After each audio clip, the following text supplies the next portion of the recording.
Պարոն Հայրիկյան, կխնդրեմ ասել, այստեղ ինչ ակցիա է տեղի ունենում, նպատակը որն է։ Մենք սահմանադրական բարեփոխումների վերաբերյալ փաստաթղթեր ենք ներկայացրել ժամանակին, արժանացել ենք հանցավոր դրսևորումների, անցած ուրբաթ օրը, նախանցած ուրբաթ օրը ներկայացրել ենք վերջնագրի պես հանրագիր եւ այդ հանրագրով փաստորեն շատ ծանր կացություն ենք ստեղծել իշխանավորների համար։ Այսինքն մենք ցույց ենք տալիս, որ իրենք կատարում են քրեական հանցագործություններ։ Զուգահեռաբար անցած ուրբաթ արդեն տվել ենք հանրագիր, որում կրկնում ենք մեր անցյալում տրված առաջարկները։ Իսկապես առաջարկները։ Իսկն այդ բոլորով հանդերձ մենք ասում ենք, Աստված ձեզ հետ սխալ եք եղել, հիմա ուղղվել եք, խնդրում ենք ծանոթացեք։ Ծանոթանալուց հետո շատ արագ Արդարադատության նախարարության միջոցով իրենք փորձում են ասել, որ մեր տվածը համոզիչ չէ։ Մենք դες տվել ենք սահմանադրական բարեփոխումների հանձնաժողովում քննարկելու համար նախագծեր։ Ինչը հիմնավոր չէ։ Կոնկրետ ինչի վրա եք դուք ուշադրություն հրավիրում։ Մեր ուշադրությունը հիմնականում հրավիրում է այն բանի վրա, որից իրենք երևի խիստ նեղված են, որ դուք ձախողել եք սահմանադրական բարեփոխումների գործը, եւ քանի որ դուք չեք կարողացել այդ գործն անել, ահա ձեզ պատրաստի նախագծեր։ Եվ հայեցակարգի նախագիծ եւ սահմանադրության նախագիծ եւ շեշտել ենք, որ դուք չեք խոսում մարդու մասին, քաղաքացու իրավունքների մասին, դուք խոսում եք պետական համակարգի մասին այս ամբողջ գործընթացի ընթացքում, իսկ մենք խոսում ենք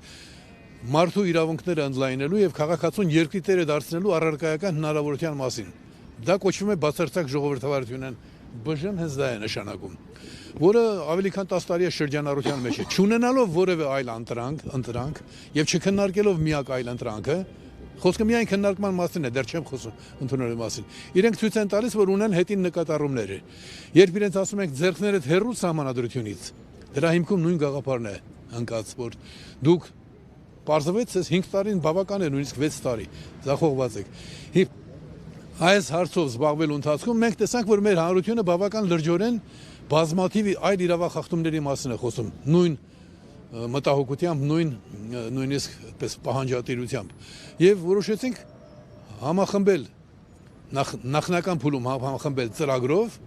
ապա հետո եթե հնարավոր կլինի նաև կազմակերպորեն։ Այս հանդիպմանը զուգահեռ մենք բազմաթիվ կլոր սեղանների ենք մասնակցում, տարբեր կուսակցությունների հետ հանդիպումների, քննարկումների, եւ ես հավատում եմ, որ գոնե ոչ իրավախախտումներին գլխավոր գարկախոսի շուրջ բոլորս կարող ենք համախմբվել։ Բոլորս, նույնիսկ իրարամերժ քաղաքական ուժեր։ Շարունակական են լինելու այս ակցիաները։ Հաջորդ ուրբաթ հիմա էլ ընթանում է սահմանադրական փոփոխությունների հանձնաժողովի նիստը։ Այս միջոցառումները շարունակական այն իմաստով, որ հաջորդ երկու ուրբաթներին ժամը 4-ին մենք նորից այստեղ պիտի լինենք, արդեն կարող է նաև այլ քաղաքական ուժերի հետ համաձայնության եկած, որովհետև քննարկումները հիմա էլ շարունակվում են։ Շատ հարցերում ունենք համախոհներ, մանավանդ ազգային համագործակցության կլոր սեղանը, որը բավական ընդգրկուն կառույց է, նա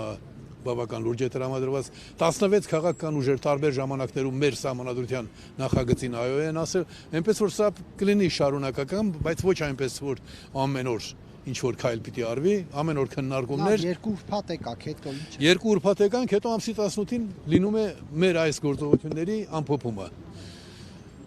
Որպես եզրափակիչ միջոցառում։ Այս ամենը մենք համարում ենք նախապատրաստական քայլեր,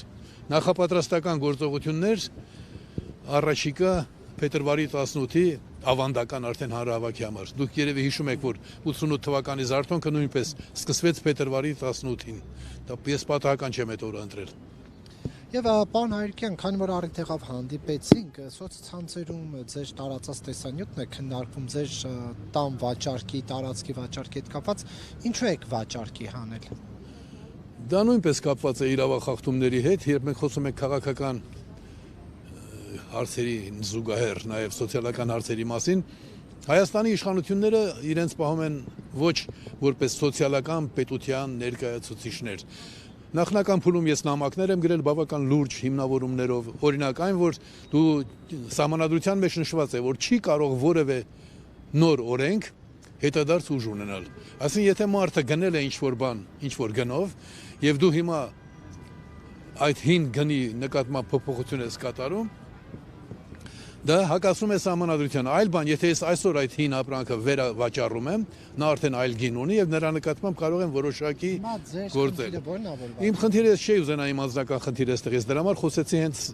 ընդհանուր բանի տեսակետից։ Իմ անձնական հարցերը իմ հանձներն են, գնում եմ, վաճառում եմ, իմ իրավունքն է, իմ խնդիրն է, բայց քանի որ դա կապված է սոցիալական իրավիճակի հետ Հայաստանի եւ կապված է հարկային տերորի հետ, դրա համար հարցը լսեցի։ Դա հարկային տերոր է, որովհետեւ չի կարող որևէ մարդու նույն տարածքի համար հարկը հարյուրապատկվել։ Գույքահարկն է բարձրացել դրա համար։ Գույքահարկը, չէ, գույքահարկը դրա համար չեմ վաճառում։ Գույքահարկը ինձ դրել է ծանր կացության առաջ։ Թե ինչի համար եմ վաճառում, դա իմ խնդիրն է, այնտեղ ես գրել եմ պարտքեր եւ մի հատ էլ մեծատառով պարտք։ Այնպես որ իմ անձնական գործն է։ Ուրեմն որևէ կառույց կատարելիս դու պարտքեր ես վերցնում։ Ես էլ պարտքեր եմ վերցրել եւ ընկերներից, բարեկամներից եւ բանկերից, ամերիկյան բանկերից, տեղական բանկերից։ Հետո հանկարծ կանգնել եմ փաստի առաջ, որ կամ պիտի գույքահարկ տամ, կամ էլ այդ բանկերի տոկոսները եւ երկուսը միաժամանակ անելը դժվար է։ Բայց իմ անձնականի մասին ես խոսել չի ուզենա։ Հայրիկյան, եւ ընդունված է, որ ժողովրդավարության ձգտող ուժերը, ժողովրդական արժեքներ գրող ուժերը միշտ քաղաքացիների հետ բաց թափանցիկ են, իրենց ունեցվածքի վերաբերյալ տեղեկություններ են հայտնում անկաշկան։ Դուք կարող եք ասել այդ 1000 քառակուսի մետրով տունը եւ 2000 քառակուսի մետրով հողատարածք ինչպես եք կարողացել ձեռք բերել։ Իմիջիալոց ես ձեր ասածին համարժեք ասեմ, որ ես նաև որպես կուսակցության ղեկավար մարմնի անդամ նաև հայտարարագրեր եմ ներկայացնում, ժամանակին անապատը վաճառվում էր 1.5 դոլարով։ Դոլարով ասեմ, որտեղ այն ժամանակ դրամը փոխվում է բանը։ Գնել եմ 1.5 դոլարով, ժամանակի ընթացքում անապատը դարձրել եմ այգի, բնականաբար գինը բարձրացել է իմ աշխատանքի արդյունքում, նույն կերպ տարբեր դրամատներից պարտքեր եմ վերցրել, շինություններ եմ կառուցել, դա բնականon ընթացք է, կյանքի ընթացք, ես թաքցնելու, վախենալու ոչ միայն երբևէ չեմ ունեցել, հիմա առավել եւս։ Երևի գիտեք, չէ՞ որ IM-ը ոչ միայն Հայաստանի, գուցե ամբողջ աշխարհի միակ կազմակերպությունն է, որում արգելված է զբաղվել որևէ գաղտնի գործով։ Մեր կանոնադրության հիմնական սկզբունքն է հրաժարվում են գաղտնիություն պահանջող գործերից։ Դա վերաբերում է մեր հանրային կյանքի բոլոր դրվագներին։ Այնպես որ սիրով այդ բնույթի հարցեր կարող եք տալ, բայց ոչ այսօր։ Այսօր մենք եկել ենք ոչ թե հարկային տերորի մասին խոսելու, այլ ընդհանրապես իրավախախտումների մասին խոսելու։